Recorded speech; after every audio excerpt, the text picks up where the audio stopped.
Good afternoon, Chairman Smith, Ranking Member Neal, and members of the committee. My name is Austin Ramirez, and I'm the President and CEO of Husco, a privately held, family-owned business located in Waukesha, Wisconsin. At Husco, we produce critical hydraulic components for both passenger cars and off-highway vehicles. Husco is a uniquely American success story. My dad came to the States from Puerto Rico as a 6-year-old and grew up to earn a master's degree in aerospace engineering and an MBA from Harvard. He started working at the Husco division of a larger conglomerate in the 1980s before eventually leading a management buyout to establish Husco as a standalone business. At the time, my mom complained to the neighbors that he had mortgaged the house and burned through our college funds to make his vision for Husco a reality. I took on the mantle of CEO in 2011 after 26 years of his leadership. Since my dad founded Husco in 1985, our revenues have increased from $20 million to over $500 million. This success has allowed us to give back to the community. We provide family-supporting careers for hundreds of workers. We founded a K-12 school on the south side of Milwaukee that is now the top-rated school in the state.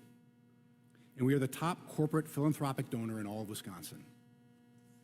In short, our story is the embodiment of the American dream, but it was made possible by American reality. The laws that all of you write in this very room have a direct, concrete impact on our ability to succeed. This is especially true when it comes to the tax code.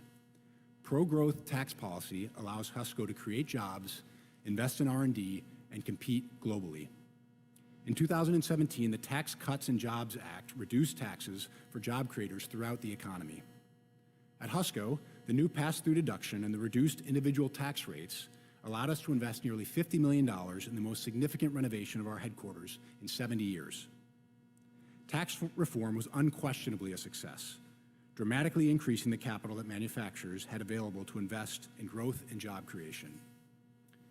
But passing the 2017 tax reform was only the first part of the story. Now, critical tax reform provisions have begun to expire.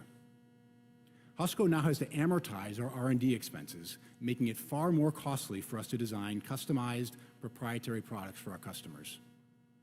Debt financing is now more expensive for companies, like many manufacturers, that have significant depreciable assets. And we can no longer immediately expense the full cost of our capital equipment purchases, forcing Husco to make smaller investments spread out over many years. Fortunately, the Ways and Means Committee is leading the effort to reverse these damaging changes. I want to thank each of you for passing the Tax Relief for American Families and Workers Act, and I hope the Senate will soon follow your lead. But your work is not yet done. We are rapidly approaching the final act of tax reform's story. In just 20 months, small manufacturers in America will experience a series of damaging tax increases. At the end of 2025, individual tax rates will increase and individual tax brackets will decrease.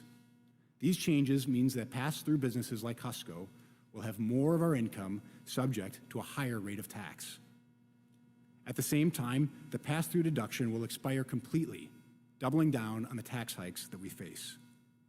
We'll also see an increase in the estate tax, making it more difficult for family-owned manufacturers to pass their business on to the next generation.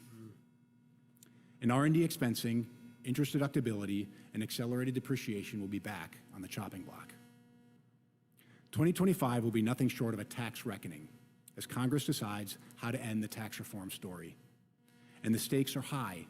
Allowing tax reform to sunset will undermine much of the progress we've made since 2017. At Husco, tax hikes will slow our growth and prevent us from investing in job-creating projects that support our community and our economy. Tax reform was a historic step towards a competitive tax code for manufacturers in America, but it was only the first step. Congress must act now to restore expired provisions and be prepared to act in 2025 to forestall even more damaging tax increases.